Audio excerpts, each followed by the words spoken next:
আজ আমি আপনাদের সাথে শেয়ার করব ডক্টর জাহাঙ্গীর কবির স্যারের রেসিপি ফলো করে আমি কিভাবে একটা সবজির রেসিপি করি।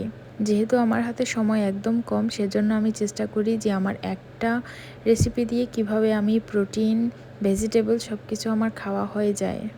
এবং খুব সামান্য পরিমাণে মশলা আমি এখানে অ্যাড করেছি, বাড়তি কোনো মশলার ঝামেলা নেই।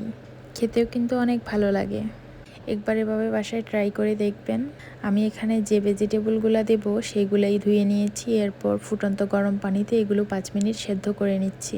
আপনারা চাইলে একবারে সেদ্ধ করতে পারেন, সেক্ষেত্রে সবজির কালারটা ভালো আসবে না। এজন্য আমি আগে একটু পানিতে সেদ্ধ করে নিয়েছি, যাতে সবজির কালারটা সুন্দর থাকে।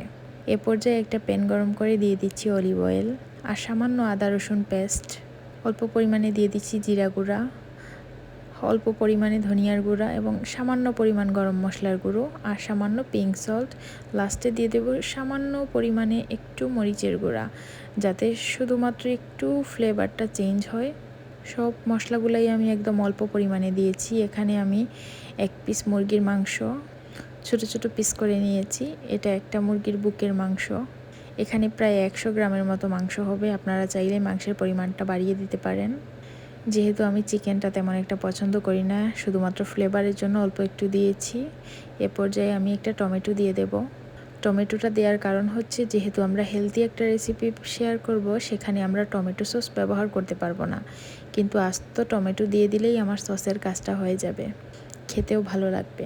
এ পর্যায়ে আমি সবজিগুলো অ্যাড করে দিয়ে দিচ্ছি।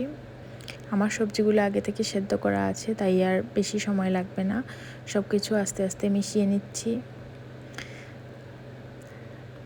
একদম আলতো হাতে মেশাতে হবে, যেহেতু আমার সবজিগুলো সেদ্ধ করা। আপনারা যদি এই পর্যায়ে সবজিগুলো দিয়ে সেদ্ধ করতে চান, সেক্ষেত্রে সবজির কালারটা নষ্ট হয়ে যাবে। আমি আগে সেদ্ধ করে নিয়েছি, সেজন্য সবজির কালারটা সুন্দর আসছে।